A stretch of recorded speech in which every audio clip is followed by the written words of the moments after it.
नुमा अलास्का में ज़लज़ला शिद्दत 7.4 रिकॉर्ड की गई है। अमरीकी ज़लज़ला पैमा मरकज़ के मुताबिक जज़ीरा नुमा अलास्का में ज़लज़ला आया है।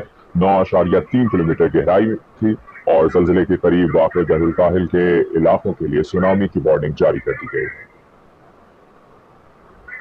जज़ीरा नुमा अलास्का में ज़लज़ले के झटके महसूस किए गए हैं। शिद्दत 7.4 रिकॉर्ड हुई है। अमरीकी ज़लज़ला पैमा मरकज़ के मुताबिक जज़ीरा नुमा अलास्का में ज़लज़ला 9.3 किलोमीटर गहराई में था।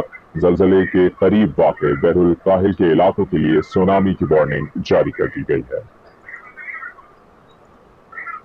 आपको अपडेट कर रहे हैं। अमरीकी ज़लज़ला पैमा मरकज़ के मुताबिक जज़ीरा नुमा अलास्का में जो ज़लज़ला आया है उसके हवाले से जो इन्फॉर्मेशन अब तक सामने आई है उसके मुताबिक 9.3 किलोमीटर गहराई में था ये ज़लज़ला और इसके करीब वाक़ बहरुल काहिल के इलाकों के लिए सुनामी की वार्निंग भी जारी कर दी गई है। जज़ीरा नुमा अलास्का में ज़लज़ले के झटके महसूस किए गए हैं। अमरीकी सुनामी सिस्टम के मुताबिक ज़लज़ले के पास वाक़ बहरुल काहिल के इलाकों के लिए सुनामी की वार्निंग भी जारी कर दी गई है, जबकि अमरीकी ज़लज़ला पैमा मरकज़ का बताना है कि जज़ीरा नुमा अलास्का में ज़लज़ला 9.3 किलोमीटर गहराई में था और इस हवाले से जो करीब के इलाके हैं बहरुल काहिल के इलाकों के लिए सुनामी की